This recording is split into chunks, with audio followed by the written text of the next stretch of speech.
Commission ছিল না। খুব সংক্ষেপে বলি যে কোনো রাষ্ট্রের অভ্যন্তরে কোনো মানবতা বিরোধী অপরাধ সংঘটিত হলে আইসিসিতে অর্থাৎ আন্তর্জাতিক আদালত যেটা, সেখানে যদি যেতে হয় তাহলে দুটো প্রধান কারণ লাগে। একটা হচ্ছে যে রাষ্ট্রে এই অপরাধটা সংঘটিত হয়েছে সেই রাষ্ট্রে সেই বিচার করার সক্ষমতা যদি না থাকে, অথবা সেই রাষ্ট্র যদি এই ধরনের অপরাধের বিচার করতে আগ্রহী না হয়। এই দুটো শর্তের একটাও বাংলাদেশের জন্য প্রযোজ্য ছিল।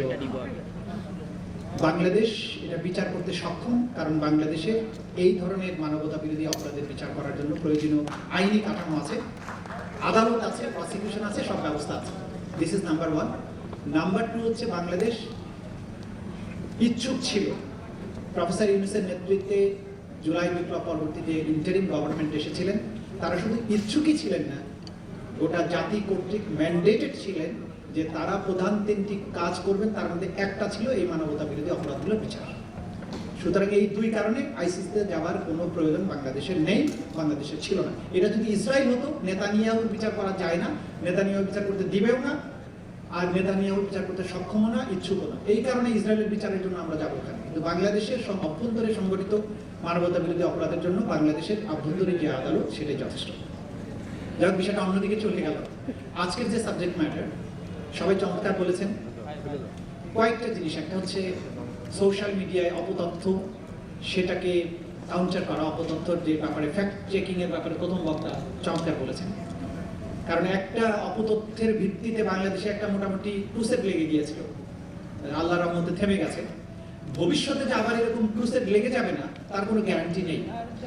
সেই জায়গায় মত প্রকাশের স্বাধীনতা থাকতেই হবে, ঠিক আছে, কিন্তু অপতথ্যগুলো ফ্যাক্ট চেকিং এর মাধ্যমে কম্বাইন্ড একটা এফর্টের মাধ্যমে এটাকে কিভাবে কাউন্টার করা যায় সেটার ব্যাপারে একটা মেকানিজম থাকতে হবে। এবং এই ফ্যাক্ট চেকিং গুলো একটা সুসংবদ্ধ পদ্ধতিতে যদি হয় তাহলে সবচেয়ে ভালো হবে, তা নাহলে একের পর এক এই ধরনের দুর্ঘটনা ঘটতে থাকবে। আচ্ছা, এখন মানবাধিকারের যে প্রশ্নগুলো আসছে, অপতথ্যের ব্যাপারে এগুলোর ভিকটিম আমি নিজেও, আমাদের এখানে যারা আছেন অনেকেই হয়েছে, অনেকে এখনো ভবিষ্যতেও আবার হবেন বলে আমার আশঙ্কা আছে। তো সেটা নিয়ে আমরা হয়তো ডিফারেন্ট ওয়েতে আলোচনা করতে পারি, কিন্তু মানবাধিকারের ব্যাপারে আমার কয়েকটি মৌলিক কথা আছে। সেটা হচ্ছে মানবাধিকার লঙ্ঘনের যে সমস্ত কয়েকটা worst form of human rights violation বাংলাদেশে হয়েছে বা আশঙ্কা আছে, সেই বিষয়গুলোর দিকে মোটা দাগে দৃষ্টি দেওয়া হবে।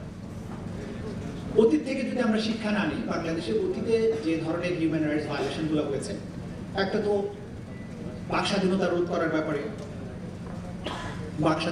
করার ব্যাপারে অতীতে সরকার ডিজিটাল আইনগুলোকে যেভাবে ব্যবহার করেছে সেই আইনগুলো বাতিল হয়েছে। কিন্তু এখন হঠাৎ করেই, যেটা নাবিলা বললেন, যে হঠাৎ করেই কিন্তু কয়েকটা কমেন্ট ফেসবুক পোস্টের জন্য সারা বাংলাদেশের অনেকগুলো মানুষকে অ্যারেস্ট করা হয়েছে। এই প্রবণতাটা কিন্তু ভালো নয়, এটা অতীতের একটা ছায়া। এই ছায়া থেকে বেরিয়ে আসতে হবে। এই ব্যাপারে যেহেতু আগের আইনগুলো বাতিল হয়েছে, সুতরাং এই আইনগুলো বাতিল হওয়া সত্ত্বেও এটাকে ভিন্ন ফর্মে গিয়ে মামলা করার মাধ্যমে আবারও সেই কন্ট্রোলের যে সংস্কৃতি সেটা বাংলাদেশে আর ফিরে আসতে দেওয়া উচিত হবে না। এবং সেই ব্যাপারে সরকার যেন অবশ্যই সতর্ক থাকেন এবং যথাযথ ব্যবস্থা গ্রহণ করেন, এটা সরকারকে অবশ্যই সেই বিষয়ে ব্যবস্থা নিতে হবে। দ্বিতীয়ত হচ্ছে মানবাধিকার কমিশন বলে যে সংস্থাটি প্রতিষ্ঠা করা হয়েছিল অন্তর্বর্তীকালীন সরকারের সময়। একজন বলেছেন যে আওয়ামী লীগ সরকারের আমলের যে মানবাধিকার কমিশন সেটা যে কি জিনিস সেটা গত 17 বছর আমরা টের পেয়েছি। এইটাকে কার্যকর একটা কমিশন করার ব্যাপারে অন্তর্বর্তীকালীন সরকারের আমলে যে আইনটা হয়েছিল সেটা ওনারা রেটিফাই করলেন না পার্লামেন্টে। তারা বলেছেন এর চেয়েও ভালো আইন তারা করবেন, এখনো কিন্তু হয়নি, প্রথম অধিবেশন চলে গেছে। এবং সেই আইনটায় সরকার যে ত্রুটিগুলোর কথা বলেছিলেন সেইগুলো যে আসলে কোনো ত্রুটি নয়, সেগুলো মানবাধিকার কমিশনের যারা সদস্য ছিলেন, ডক্টর নাবিলা ইদ্রিস এখানে উপস্থিত আছেন, তারা ক্যাটাগরিক্যালি প্রত্যেকটা পয়েন্টে গভর্নমেন্টের উত্থাপিত প্রশ্নের জবাব দিয়ে তারা কিন্তু সবাই মিলে পদত্যাগ করেছেন। সুতরাং এই আইনটা রেটিফাই না করার যে সিদ্ধান্ত, এটি একটি মন্দ সিদ্ধান্ত এবং এইটাকে আমরা জাতি হিসেবে কোনো অবস্থাতেই ভালোভাবে নিতে পারছি না। আমরা আশা করব, সরকার বলেছেন ভালো করে আইনটা করবেন, অবিলম্বে ভালো আইনটা আমরা দেখতে চাই। সেটা যদি না হয় ধরে নেওয়া হবে আপনারাও কিন্তু মানবাধিকার লঙ্ঘন করার নিয়াতে আছেন। এইটা বাংলাদেশের জন্য শুভ সংকেত নয়। থার্ডলি যেটা বলবো, আমার যেটা ইস্যু ছিল সেই বিষয় নিয়ে কথা বলা উচিত। বাংলাদেশে কি ফর্মে মানবাধিকার লঙ্ঘন হয়েছে এই বিষয়গুলো মানুষ ভুলে যেতে বসেছে।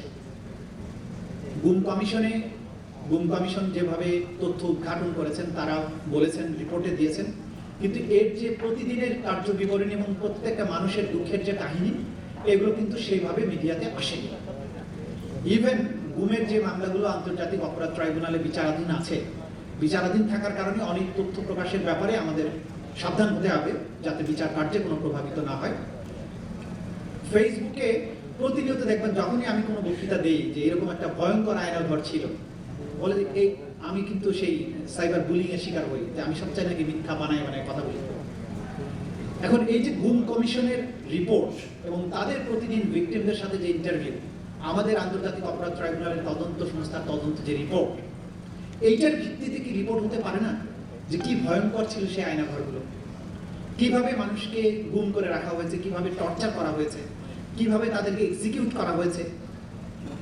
বিচার চলমান থাকা অবস্থায় যে সমস্ত বিষয় রিপোর্ট হয়েছে, যেগুলো রিপোর্ট এখনো হয়নি, যেগুলো তদন্তাধীনেও নাই, হঠাৎ করে মাঝে মধ্যে আমার কাছে বিভিন্ন লোকজন ফোন করে আসেন যে গোপনে আপনার সাথে একটু দেখা করতে চাই।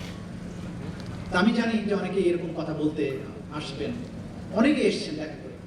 তো যে বিষয়গুলো নিয়ে আমরা কাজ করছি, দেখা গেল তার বাইরেও উনি যখন একটা নিরাপত্তা সংস্থায় বিভিন্ন বাহিনীতে দায়িত্ব পালন করেছেন, তিনি বলেছেন, স্যার আমি এই জিনিস দেখেছি, কিভাবে আমাকে নিয়ে গিয়ে 3 জন যুবককে তুলে নিয়ে আমাকে বলা হলো পদ্মা নদীর ওখানে মাওয়া ঘাটে তুমি থাকবে, তুমি তাকে স্পিড বোট সাপোর্ট দিবে। স্পিড বোট সাপোর্ট দিতে গেলাম, নিয়ে গেল আমাকে সহ 3 জন 21-22 বছরের ছেলেকে নিয়ে গেল চাঁদপুরের মোহনায় গিয়ে প্রথম একদম ভিকটিমকে চোখ খুলে বললো যে তুমি একে গুলি করো।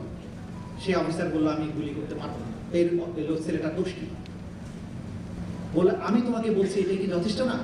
বলছে না, এটা যথেষ্ট নয়, আমি এই ছেলের অপরাধ না জেনে তাকে আমি গুলি করে হত্যা করতে পারবো না। তখন সে প্রচন্ড গালাগালি করে তাকে মাথায় গুলি করে দিল এবং তারপরে লাথি মেরে, তখনও পেট কাটা শুরু হয়নি, মাঝে মধ্যে অত পেট কাটা করতো কিনা জানি না, একটা ইটের বস্তা বেঁধে আবার তাকে ফেলে দিল। দ্বিতীয় ছেলেটিকে মারার সময় উনি বলছেন যে তখন আর পিস্তল ব্যবহার না করে ওকে কাছে টেনে নিয়ে একটা ইঞ্জেকশন বের করলো পকেট থেকে বা ব্যাগ থেকে, ইঞ্জেকশনটা দিল। ছেলেটা তখন এরকম গো গো করতে করতে করতে করতে কাঁপতে কাঁপতে সে মারা গেল, ওকেও ইট বেঁধে ফেলে দিল। তৃতীয়টাকেও ইঞ্জেকশন না দিয়ে আবার গুলি করলো।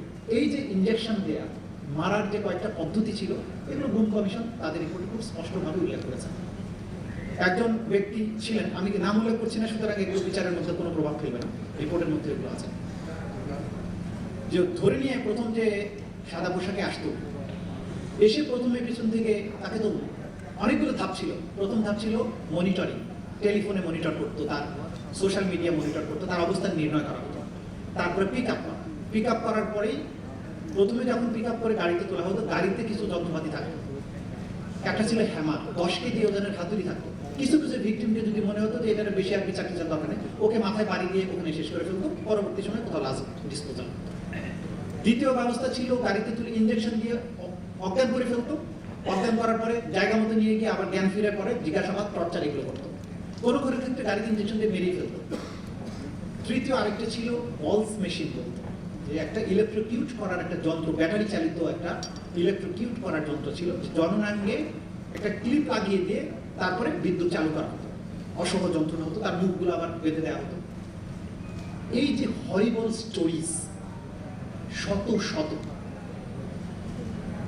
গুম কমিশন সেভারাল থাউজেন্ডস অ্যাপ্লিকেশন তারা ডিল করেছে, আমরা সেভারাল হান্ড্রেডস ডিল করছি এখন। এই স্টোরিগুলো, এই যে মানবতা বিরোধী অপরাধ এবং মানবাধিকারের যে ভয়ানক লঙ্ঘন, এই স্টোরিগুলো যখন আপনারা সামনে আনছেন না, তখন যারাই অপরাধের সাথে সম্পৃক্ত এবং এই অপরাধকে যারা সমর্থন করেছেন, তারা কিন্তু প্রতিনিয়ত সোশ্যাল মিডিয়াতে উল্টো ন্যারেটিভ দাঁড় করানোর চেষ্টা করছে এবং তাদের পেছনের এই অপরাধগুলোকে ঢেকে ফেলার চেষ্টা করছে। যে মানুষগুলোর পরিবারের সদস্যরা ফিরে আসেনি অথবা যারা সার্ভাইভার, তাদের এই গল্পগুলো যদি না আসে, এগুলো সঠিক বিচার না হয়, নতুন করে মানবাধিকার কমিশন করলে ফিউচার হয়তো অনেক কিছু রোধ করতে পারবেন, কিন্তু পেছনের এগুলোকে আইডেন্টিফাই করা, বিচার করা, আসামিদেরকে সঠিক পাওনাটা বুঝিয়ে যদি না দেওয়া যায়, বাংলাদেশে মানবাধিকার আলোচনা করে লাভ নেই। আবারও যখন এই গভর্নমেন্ট সময়ে একটা সময় যখন আরো খারাপ সময়ের মধ্যে যাবে, তারা মনে করবে পদ্ধতিটা তো ভালোই ছিল, তো ওনারা যেহেতু করে পার পেয়ে গেছে আমরাও শুরু করি, হতেই পারে। সুতরাং এই জাতির মানবাধিকার রক্ষা, ভয়হীন সমাজ প্রতিষ্ঠার স্বার্থে 17 বছরে বাংলাদেশে সংগঠিত প্রত্যেকটি মানবতা বিরোধী অপরাধের বিচার নিশ্চিত করতেই হবে। এই ব্যাপারে আপোষ করা যাবে না। অনেকেই বলেছেন, কালকে এই মিলনায়তনে সরকারি দলের একজন সিনিয়র নেতা বলেছেন যে বিচার হওয়া দরকার, তবে বিচারের নামে যাতে কোনো প্রতিহিংসা চরিতার্থ না করা। নিশ্চয়ই কোনো প্রতিহিংসা চরিতার্থ করার তো দরকার নেই। সাউথ আফ্রিকার উদাহরণ টেনেছেন। সাউথ আফ্রিকাতে বর্ণবাদ বিরোধী যে ব্যাপার ছিল, নেলসন ম্যান্ডেলার কথা তিনি বলেছেন, সেখানে এত ওয়াইড স্কেলে হয়েছিল অপরাধ যে একটা পর্যায়ে এত লক্ষ লক্ষ মানুষের তারা বিচার করতে পারবেন না। তখন ট্রুথ অ্যান্ড রিকনসিলিয়েশন কমিশন করার প্রশ্ন আসে। বাংলাদেশে এই অপরাধগুলো লাখ লাখ মানুষের করেনি, কয়েকশো মানুষ হয়তো এর সাথে জড়িত।